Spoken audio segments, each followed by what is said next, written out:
Welcome to our review of the latest album from Swedish symphonic power metal band Twilight Force. On this album titled At the Heart of Wintervale, Twilight Force have taken their sound to new heights, creating an epic sonic experience that will captivate and transport its listeners. In this video, we'll explore the soundscapes, tell you the story behind this album, and give you some insight on how this album has ended up being a true masterpiece. So sit back, relax, let us take you on a journey through the music of Twilight Force. Twilight Force is a symphonic power metal band from Sweden. Founded in 2011, the band is known for their epic fantasy-themed songs, aggressive guitar riffs, and soaring symphonic metal arrangements. The original band had Christian Eriksson on vocals until they left in 2017. Their debut album, Tales of Ancient Prophecies, was released in 2014, and this was followed by their second album, Heroes of Mighty Magic, in 2016. On May 23, 2019, the band revealed the title and album art for the third album, Dawn of the Dragonstar, that was released on August 16, 2019. The album was the first to feature Alessandro Conti, and also known as Allyon. He is on vocals, and he previously sang for a band called Trick or Treat. On November 5th, 2019, the band announced that their drummer Daniel Sjögren had left the band, but he did leave on good terms.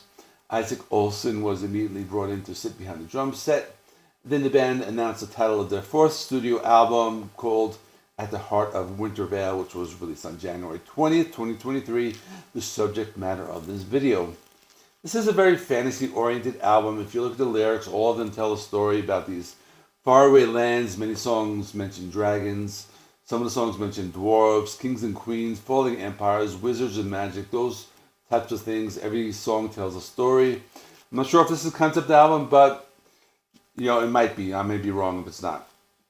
So, first song, Twilight Force. It's a song named after the band's name. So they're kind of joining the ranks of Iron Maiden and Black Sabbath, and they have a song named after the band with the same title as the album. So they probably should have done a self-titled album. This way they would have had all three on the same album, but that's just a different thing. The song has big operatic style vocals, maybe something similar to a band like Hammerfall. The guitar playing is very complex, it's technical, very fast, similar to a band like Dragon Force. At the same time, they can get melodic. The drumming is just very fast, energetic, and great way to start out the album. Then is the title track, and on this song they're doing everything you would expect them to do. They just made it a lot bigger. The sound is more exaggerated. The guitars do more of a neoclassical thing. And you hear different accompaniments like Christmas bells and choirs, and they just went very big with the song. Then track 3 is Dragonborn, and it's just very over the top. It has like a medieval sound, I guess you can call it that. Imagine like a bunch of knights going into a tavern and celebrating that they killed a dragon. That type of sound is very happy, very upbeat. And they sing the chorus. They sing like Dragonborn. I keep thinking they're singing like Dragon Ball, like that anime series, but that's just what I was thinking. Then Highlands of the Elder Dragon, one of those 10-minute plus songs in the album. And as you expect, it's very outrageous. The song is a typical power metal song, just like everything I've been talking about, but they add in so many different things. You have the old man telling the story. You have interludes that sound like a movie score from like a Lord of the Rings movie. It's just this gigantic, epic package in the form of a 10-minute song. I'd also like to mention that it's like the guitar tone on some of the solos reminded me of Brian May from Queen, so that was pretty cool. Then there's Skylights of Aldaria, and like the other songs in the album, it just feels like a movie scene. It has all the elements I've been talking about, the rapid fire guitars, different voices, different characters playing their parts. It's just very heroic and it's just very theatrical. Then A Familiar Memory is a short instrumental, a little over a minute long. Kind of has a softer folk music quality, and it takes us to the next song, which is called Sunlight Night. And this is another song, it's one of those on the album. It's just very like legendary. The sound is very big. A typical power metal song like we've been hearing, but they get a little more experimental. For example, one section towards the end, they play like this calypso beat, but it kind of works in the context of the song. It didn't really seem out of place, so I like that one.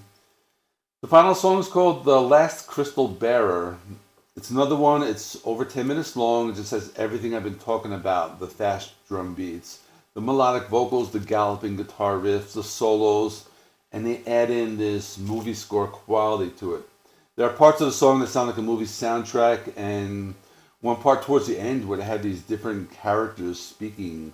For example, you have one character who sounds like exactly like Darth Vader, another one that sounds like Gollum from Lord of the Rings. It's just very big, very extraordinary. So that is all. This was an album that was recommended to me by the Fireburns Within channel, and I know he likes this type of music a lot. And it's very good. It's power metal, but it's just very like overblown. They're taking that tried and true formula of power metal, different bands, everything from Hammerfall to Dragon Force to Halloween, and they're just creating something that sounds like a movie score. It's a type of music you can listen to and you can just imagine in your head all these different movie scenes. I think it does a good job, and for that reason I'll give this a 9 out of 10. Probably one of the best power metal albums this year. So that's all. Let me know what you think in the comments. Please remember to subscribe if you haven't subscribed. Hit the like button. And I have a playlist right here. Those are my 2023 album reviews. And it's actually kind of starting to build up. It has, at this point, maybe has like 5 or 6. But that's all. I'll see you in the next one.